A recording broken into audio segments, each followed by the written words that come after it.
Good evening friends, स्वागत है आप सबका मेरे इस channel maths by Himanshu sir में।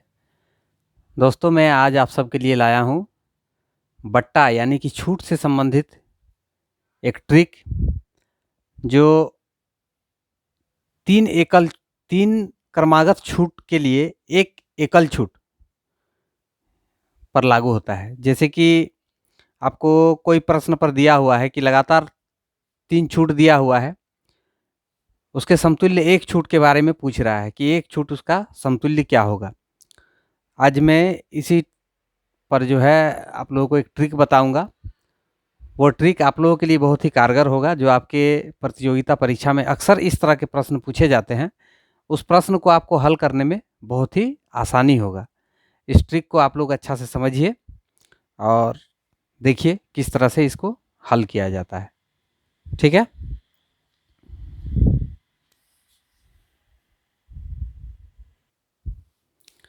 हाँ तो चलिए दोस्तों, जैसे एक प्रश्न है, 3 क्रमागत छूट 10%, 20% एवं 5% के लिए समतुल्य छूट या एकल छूट क्या होगा। तो इस प्रश्न को हल करने के लिए आप क्या कीजिए, सबसे पहले लिखिए यहाँ पे 100 माइनस, फिर लिखिए 100 गुना। देखिए यहाँ पहला छूट कितना है 10%। अगर 100 में से 10 घटा दिया जाए तो कितना बचेगा 90, 90 बटा 100, फिर लिखिए गुना। दूसरा है 20%, 100 में से 20 घटाएंगे तो 80, 80 बटा 100, फिर लिखेंगे गुना। 5% है यानी कि 100 में से 5 घटाएंगे तो हो जाएगा 95, 95 बटा 100। ठीक है, अब इसको कैलकुलेट कर देने से ही आपका जो है आंसर आ जाएगा। 100 में से 100 कट गया, 1 जीरो 1 जीरो, इसका 1 जीरो 1 जीरो 2 जीरो कट गया। अब यहाँ पे है 100, इसको हम काटते हैं 4 के साथ, 25 चारे 100, 4 दूनी 8। इसको 5 से काटते हैं, 5 25, 5 एकम 5, 9 पंचे 45। अब यहाँ पे 9 दूनी 18, 18 गुना 19।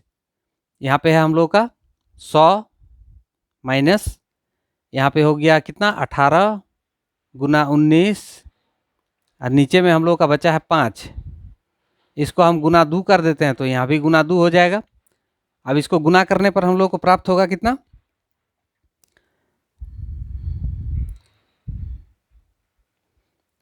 342।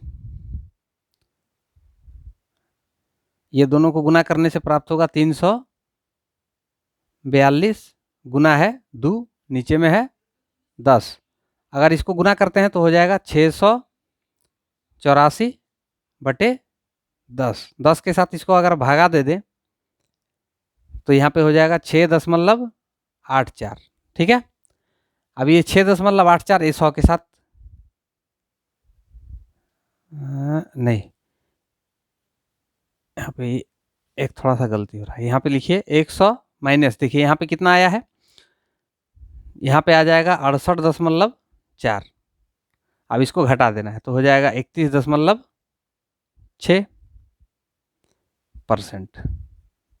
इस तरह से हम एक समतुल्य बट्टा जो है ज्ञात कर सकते हैं। अगर 3 क्रमागत बट्टा दिया हुआ है, उसका समतुल्य बट्टा 1 निकालना है तो उसको हम इस विधि से बना सकते हैं। ठीक है, एक दूसरा देखते हैं। देखिए एक दूसरा प्रश्न है, 3 क्रमागत छूट 25%, 20% एवं 10% के लिए समतुल्य छूट या एकल छूट क्या होगा।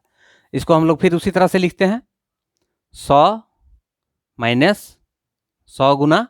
देखिए यहाँ 25% है तो 25% कम, 100 से 25 कम कर देते हैं तो कितना हो जाएगा 75, 75 बटे 100 गुना 20% माने 80, 80 बटे 100, फिर है 10% यानी 90, 90 बटे 100। एगो 100 इसके साथ कट गया, 1 शून्य 1 शून्य 2 शून्य हो गया, 2 शून्य इसका कट गया। अब 75, 75 25 दिया 75 और 25 चारे 100, 4 दूनी 8, 3 2 और 9, इसको गुना करना है। यहाँ पे लिखिए 100 माइनस 2 तिया 6, 9 छुक 54, 54 घटा देते हैं 100 में से तो बचेगा 46, 46%। इस तरह से आप अपना जो है दूसरा एकल बट्टा ज्ञात कर सकते हैं, या फिर एकल छूट बोल सकते हैं इसको। इसी विधि से आप लोग कर सकते हैं। ठीक है। ये चूँकि मेरे किसी मित्र ने पूछा, मुझे व्हाट्सएप करके बोला कि सर ये 3 क्रमागत छूट के लिए कैसे करके जो है हम लोग ट्रिक लगाएँगे। तो 3 क्रमागत छूट जब आपको दिया रहे, उसका एकल छूट पूछे, तो आप इस ट्रिक के मदद से जो है इसको हल कर सकते हैं। ठीक है।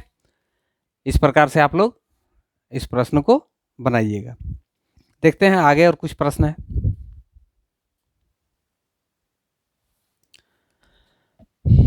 देखिए यहाँ एक प्रश्न है, एक व्यापारी अपने सामान पर क्रय मूल्य से 20% ज़्यादा अंकित करता है।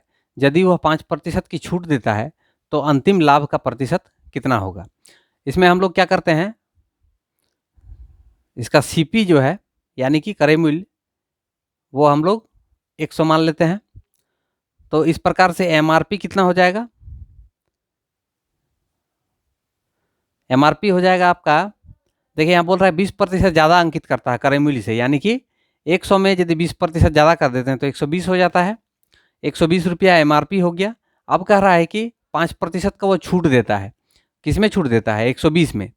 120 में अगर 5%, 120 का 5% हम निकालें तो कितना प्राप्त होगा, 120 गुना 5/100, 1 जीरो कट गया, 5 दूनी 10, 6 रुपया हम लोगों का जो है छूट मिल रहा है। कितना में, 120 रुपया में। तो यानी कि एसपी कितना हो रहा है, सेलिंग प्राइस 120 माइनस 6 यानी कि 114।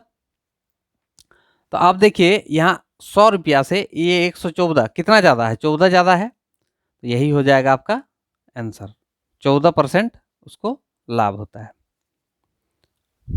ठीक है। इस प्रकार से इस प्रश्न को आप लोग हल कर सकते हैं। तो दोस्तों इस प्रकार के और वीडियो देखने के लिए या इस प्रकार के और गणित के तरीके सीखने के लिए आप लोग मेरे साथ जुड़े रहें। आप लोग जो नए जुड़े हैं मेरे इस चैनल के साथ, उनसे मैं निवेदन करता हूं कि आप मेरे इस चैनल को सब्सक्राइब कर लें और साथ में बेल आइकन को भी दबा दें ताकि आपको आने वाली वीडियो का नोटिफिकेशन मिलता रहे। धन्यवाद। अच्छा लगे अगर वीडियो तो आप लोग ज़्यादा से ज़्यादा लाइक कीजिए, कमेंट कीजिए और शेयर कीजिए। धन्यवाद सभी का। शुभ रात्रि।